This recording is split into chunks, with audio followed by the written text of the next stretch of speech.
افغان جہاد کے بعد سے پارا چنار کو پاکستان کا ایک حساس اور اہم نقطہ سمجھا جاتا ہے، اور اس کی ایک وجہ یہ ہے کہ یہ افغان بارڈر کے بالکل ساتھ ہے۔ یہ علاقہ ایک عرصے تک دہشت گردوں کے ٹارگٹ پہ رہا، اور نواز جمعہ، عید، عزاداری، تقریباً ہر بڑے ایونٹ پہ کوئی نہ کوئی واقعہ ہوتا رہا۔ لیکن جو چیز پاکستان کے باقی علاقوں سے پارا چنار کو الگ کرتی ہے وہ یہ ہے کہ یہ لوگ دشمن کے مقابلے میں ریزسٹ کرتے ہیں۔ یہ لوگ کبھی بھی دشمن کے آگے ہتھیار نہیں ڈالتے، یہ لوگ کبھی بھی دشمن کے آگے جو ہے وہ التماس نہیں کرتے۔ اور حتیٰ دہشت گردی کے پیک پہ جب بارڈر کی اس طرف سے دہشت گرد پاکستان میں داخل ہوتے تھے تو نہ صرف انہوں نے اپنے علاقے کا بلکہ پورے پاکستان کا دفاع کیا اور دہشت گردوں کو وہاں پہ روک کے رکھا۔ ابھی جو حالیہ تنازع شروع ہے وہ بیسیکلی دو گاؤں کے بیچ میں ایک جنگ کی سی صورتحال بنی ہے، ایک مالی خیل جو کہ شیعہ اکثریتی علاقہ ہے، اور ایک جو ہے وہ بوشہرہ جو کہ سنی اکثریتی علاقہ ہے۔ ان دو کے بیچ میں یہ جنگ کی کیفیت بنی، لیکن یہ جنگ جو ہے وہ کسی مسلکی بیس پہ نہیں تھی۔ بیسیکلی یہ زمین کا ایک تنازع تھا جس پہ جرگہ بھی بیٹھا، اور جرگے کا فیصلہ دونوں فریقین نے قبول کیا، لیکن بعد میں جو ہے وہ بوشہرہ میں آباد قبائل کی طرف سے اس چیز پہ اعتراض اٹھایا گیا، اور انہوں نے یہ جنگ جو ہے وہ زبردستی مالی خیل پہ مسلط کی، اور آہستہ آہستہ جو ہے یہ جنگ پورے ضلع تک پھیل گئی۔ اور اس کی ایک وجہ یہ ہے کہ قبائلی سسٹم یا جو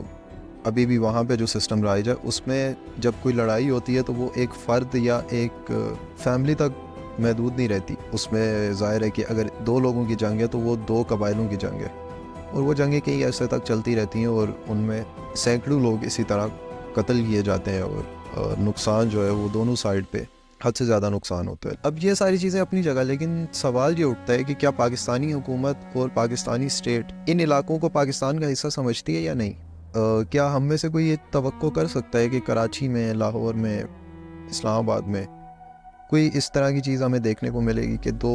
گروہ آپس میں لڑنے لگ گئے اور وہ ایک جنگ کی کیفیت اختیار کر جائے، اور اس جنگ میں جو ہے وہ میزائل سے لے کے ہیوی ویپنری استعمال ہو اور سینکڑوں لوگ قتل ہو جائیں اور اسٹیٹ کچھ بھی نہ کرے؟ ظاہر ہے کہ باقی علاقوں میں بھی مسائل ہوتے ہیں، لیکن سیکیورٹی مسائل پہ اسٹیٹ جو ہے وہ ہمیشہ اپنا کردار ادا کرتی ہے، اور جلد سے جلد ان چیزوں کو کنٹرول کرنے کی کوشش کی جاتی ہے۔ لیکن پارا چنار میں ہمیشہ کیوں یہ کیا جاتا ہے کہ ہمیشہ 8-10 دن ایک جنگ چلتی ہے جس میں سینکڑوں لوگ قتل ہوتے ہیں، جس میں لاکھوں کروڑوں روپے کی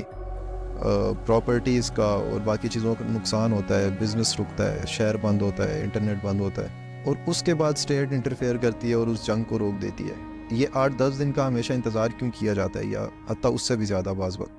اب یہ پہلی دفعہ نہیں ہو رہا، اور سوال یہ اٹھتا ہے کہ کس کے انٹرسٹ میں ہے یہ سارا کچھ، کہ یہ لوگ ہمیشہ لڑتے رہیں، جو محرومیہ ہے اس علاقے میں ان کی طرف کبھی ان کی توجہ ہی نہ جائے، ان کی آپس میں ہی ایک لڑائی چلتی رہے اور یہ ایک دوسرے کو مارتے رہیں، اور ترقی کی طرف جانے والا رستہ ہی بند کر دیا جائے۔ یعنی ظاہر ہے کہ جب ایک جنگ ہوتی ہے یا ایک لڑائی ہوتی ہے تو اس میں صرف جانی نقصان نہیں ہوتا۔ اگر 10 دن کی جنگ ہے تو اس سے ریکور کرنے میں شاید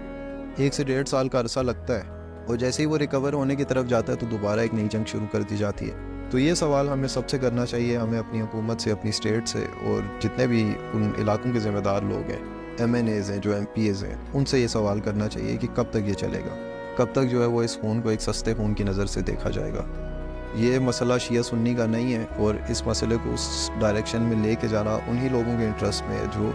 ان جنگوں کو مسلط کرتے ہیں اور ایک عرصے سے ان علاقوں کو نام رکھے ہوئے ہیں۔ اور اس ٹائم جس چیز کی ضرورت ہے وہ یہی ہے کہ ان علاقوں پہ بات کی جائے، اور ان علاقوں کے اصل مسائل پہ بات کی جائے، نہ کہ اس کو ایک مسلکی جنگ کا